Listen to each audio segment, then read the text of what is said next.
ছেড়ে দিয়েছে, শয়তানের রাস্তায় তারা চলতেছে, কথা ঠিক কিনা বলে। এই জন্য কবি বলছেন কোরআন শরীফটা থাকে তোলা, গল্পের বইটা থাকে খোলা। কোরআন শরীফটা থাকে তোলা, গল্পের বইটা থাকে খোলা। ধর্মের কথাতে লাগে না মন, ধর্মের কথাতে লাগে না মন, সিনেমা টিভিতে বাধা জীবন, সিনেমা টিভিতে বাধা জীবন। কিছু মানুষ দেখবে কোরআনের কথা বলা বাদ দিয়ে যদি গল্প গুজব, বই পুস্তক, ইতিহাস বিভিন্ন কিছু যদি শোনানো যায়, নাটকের বই, বিভিন্ন আপনার সিনেমার বই যদি পড়তে দেওয়া যায়, শোনানো যায়, তাহলে তাদের কাছে কিন্তু অনেক ভালো লাগে। কিন্তু কোরআন শরীফ পড়তে দিবেন, দেখবেন তাদের ভালো লাগবে না। আবার অনেকেই কোরআন পড়তে পারে, 1 বছরের জন্য কোরআন শরীফকে কাপড় দিয়ে জড়ায় তাকের উপরে তুলে রাখছে, আর ঘন্টার পর ঘন্টা আপনার ইতিহাস, এরপরে নাটক, সিনেমার বই পুস্তকগুলি, গল্পের বই পুস্তকগুলি সারা দিন ভরে ভরে তারা পড়াশোনা করে। এমন লোক আছে না নাই? এই জন্য কবি বলছে কোরআন শরীফটা থাকে তোলা, গল্পের বইটা থাকে খোলা। ধর্মের কথাতে লাগে না মন, ধর্মের কথাতে লাগে না মন, সিনেমা টিভিতে বাধা জীবন, সিনেমা টিভিতে বাধা জীবন, কথা ঠিক কিনা বলেন। দাড়ি কেটে রাখলি মুসার চুল, দাড়ি কেটে রাখলি মুসার চুল, জীবনে যা করলি সবই ভুল, কথা ঠিক কিনা। অনেক ব্যক্তি দেখবেন মুখে দাড়ি নাই কিন্তু মুখ আছে অনেক বড় বড়, কথা ঠিক কিনা বলেন। এমন লোক আমাদের এলাকায় আছে না নাই? কিন্তু পাবনায় অনেক ব্যক্তিকে এরকম দেখা যায়, দাড়ি নাই, রাসূলের সুন্নাত মুখে দাড়ি রাখা লাগবে, অথচ সে দাড়ি রাখার কোন খবর নাই, অথচ অনেক বড় বড় মুখ দিয়ে তার জবান মুবারক মুখ ঢেকে গেছে। পানি যখন খেতে যায় পানির মধ্যে মুখ ডুবে যায়। এবার বলেন তো, পানির মধ্যে মুখ ডুবায় পানি খাওয়া হারাম না হালাল? হারাম। অথচ এই মানুষগুলি দাড়ি কেটে মুখ অনেক বড় বড় রাখছে। এটা কি সংবিধানে আছে? রাগ করতেছে, রাগ করতেছে, কিন্তু কথা তো সঠিক, কথা ঠিক কিনা বলেন। দাড়ি কেটে রাখলি মুসার চুল, জীবনে যা করলি সবই ভুল, হিন্দু নাকি তুই মুসলমান, যাই না বুঝা কিছু দেখে পেশান। কোরআন শরীফটা থাকে তোলা, গল্পের বইটা থাকে খোলা। ধর্মের কথাতে লাগে না মন, সিনেমা টিভিতে বাধা জীবন। ভাইরা আমার, বন্ধুগণ আমার, আল্লাহ রাব্বুল আলামিন কোরআনের সংবিধান দ্বারা আল্লাহ মুসলমানদেরকে জানিয়ে দিয়েছে রাসূলের সুন্নাত, মুখে দাড়ি রাখা রাসূলের সুন্নাত, কথা ঠিক কিনা বলেন। আল্লাহ পাকের প্রিয় নবী বলেন, যদি কোনো মানুষের মুখে যদি দাড়ি থাকে, আল্লাহ রাসূল বলেন ওই মানুষটার জীবন জৈবন সব কিছুই আল্লাহ ঠিক রাখবে, বলেন সুবহানাল্লাহ। আল্লাহ পাকের প্রিয় নবী বলেন পুরুষের জন্য হলো সৌন্দর্য একটা, সেটা হলো মুখে দাড়ি রাখা। কোন পুরুষ মানুষ যদি মুখে দাড়ি রাখে, আল্লাহ পাক রব্বুল আলামিন তার চেহারা সৌন্দর্য দান করেন। এবং কোন মেয়ে মানুষ যদি মাথার চুল বড় রাখে, আল্লাহ রাসূল বলেন ওই মেয়ে মানুষের সৌন্দর্য আল্লাহ বৃদ্ধি করে দেয়, বলেন সুবহানাল্লাহ। কিন্তু বর্তমান জামানা কিছু মেয়েরা দেখা যায় মাথার চুল কেটে ফেলে, আছে না নাই? চুল একটু লম্বা হলে চুল কাটে, চুলগুলো কেটে কেটে চুল খাটো করে ফ্যাশন মডেল সেজে তারা থাকে। আসলে কি মাথার চুল কাটা কি জায়েজ আছে? আপনি কার চুল কাটছেন? যে চুল কত মানুষ সাধনা করে পায় না, চুলকে লম্বা করার জন্য, সৌন্দর্য করার জন্য কত মেয়েরা দেখি ভালো ভালো তেল মাথায় ব্যবহার করে, কথা ঠিক কিনা বলেন। আর আপনাকে আল্লাহ তাআলা চুল দিয়েছেন, আপনি চুল কাটতেছেন, এই জন্য চুল কাটা যাবে না, পুরুষ মানুষের মুখের দাড়ি কাটা যাবে না।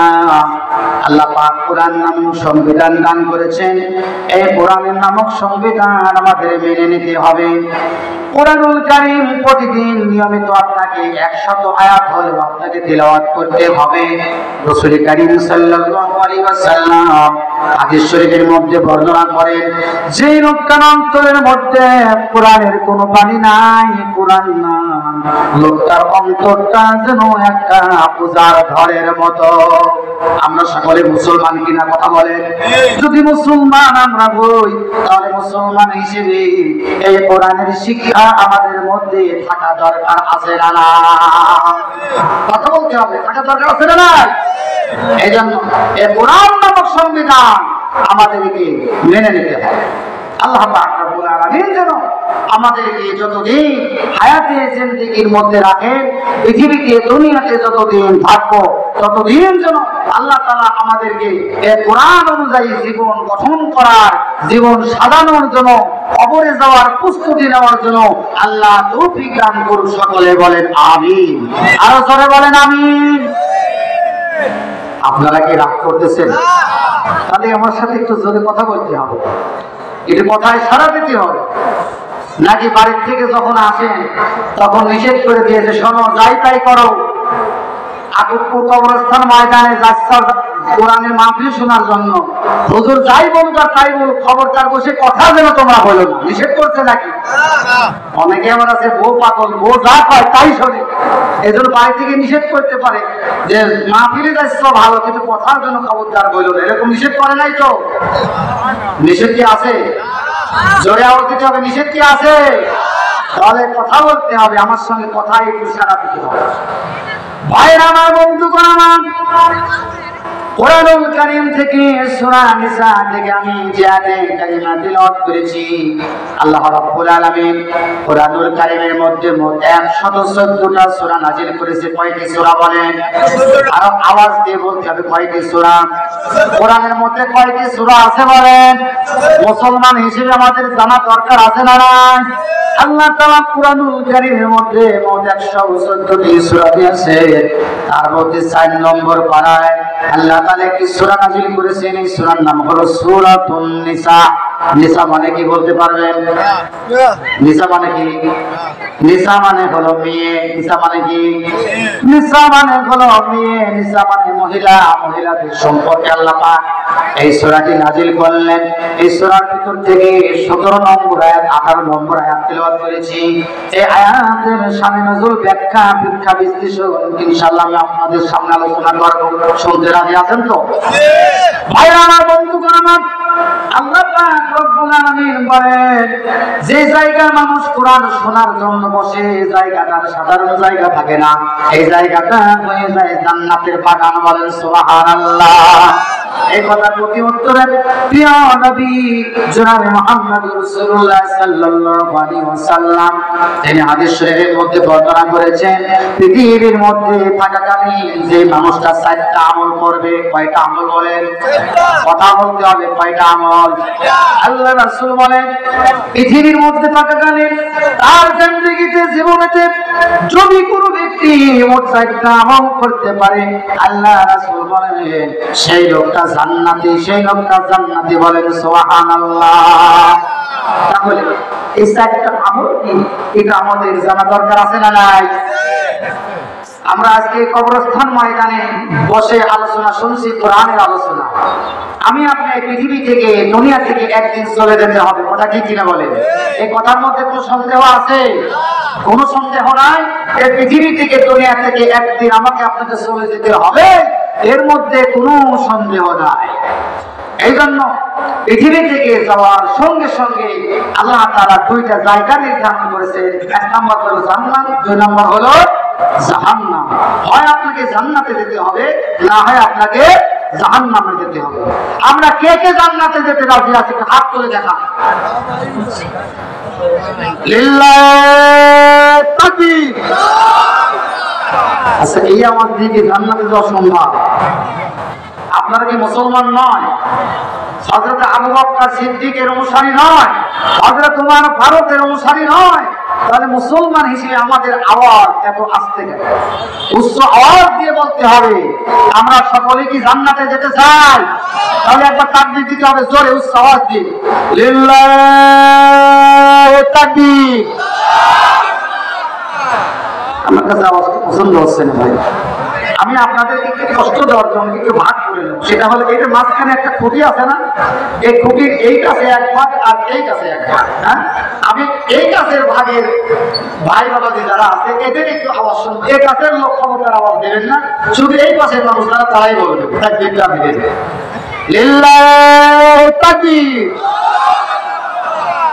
এবার আপনারা চুপ থাকবেন, আপনারা দেবেন লিল্লাহি তাকবীর। আচ্ছা এবার বলেন তো কোন পাশের আওয়াজ বেশি হলো? আমার মনে হয় এই পাশের আওয়াজটা একটু জোরে হয়েছে।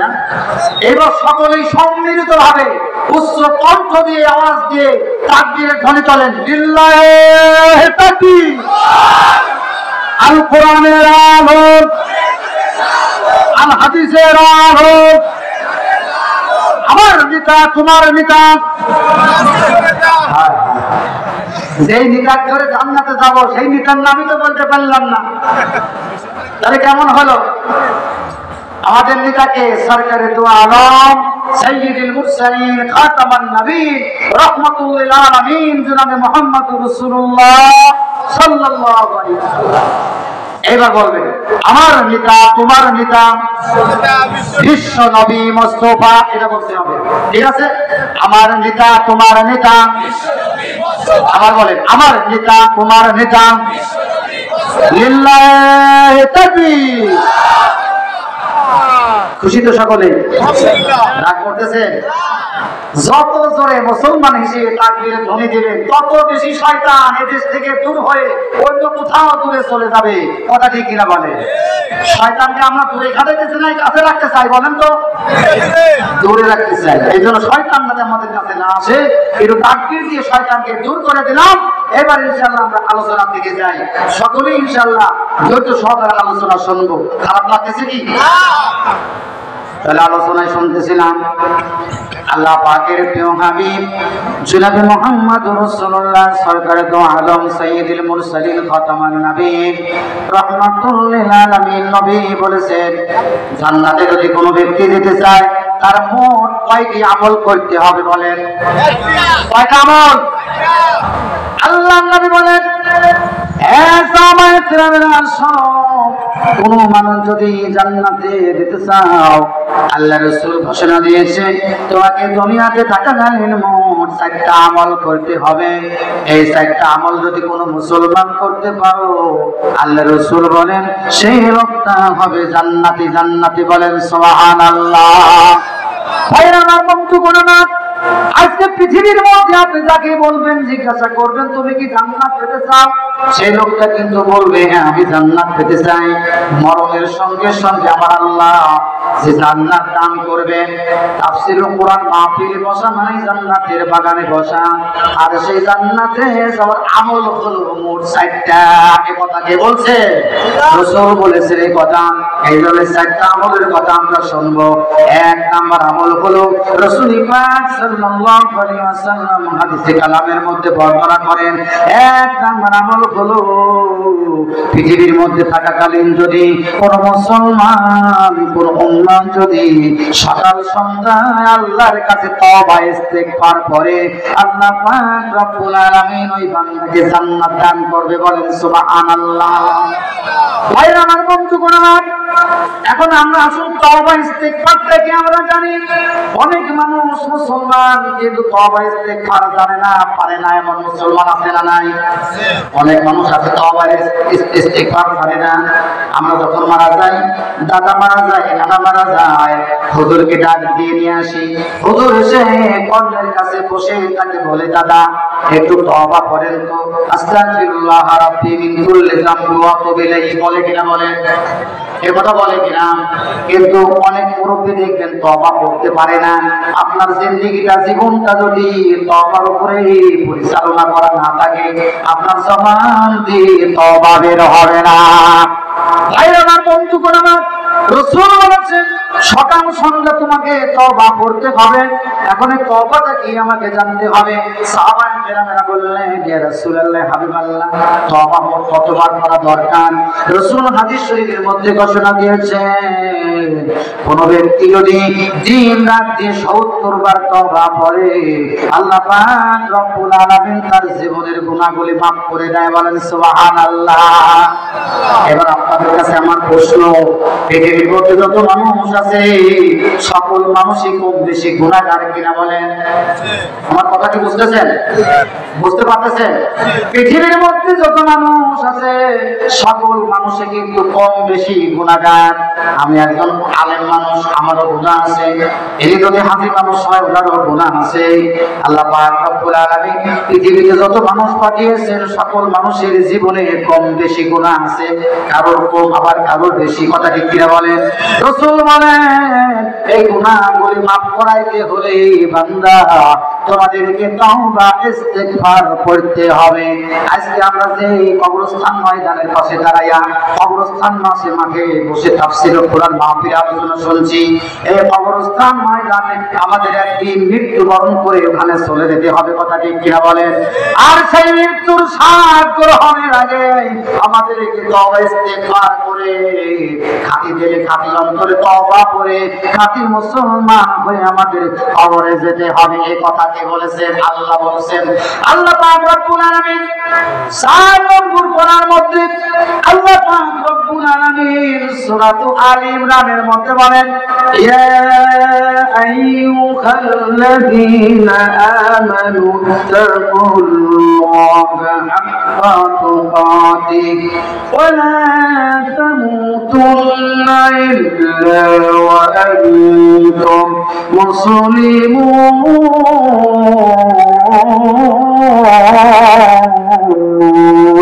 আল্লাহু আকবার। আল্লাহ বলেন, হে পৃথিবীর ইমানদারেরা শোনো, যতক্ষণ না পর্যন্ত প্রকৃত মুমিন না হবে, যতক্ষণ না পর্যন্ত প্রকৃত মুসলমান না হবে, ততক্ষণ পর্যন্ত অন্ধকার কবরে আসিও না। আল্লাহ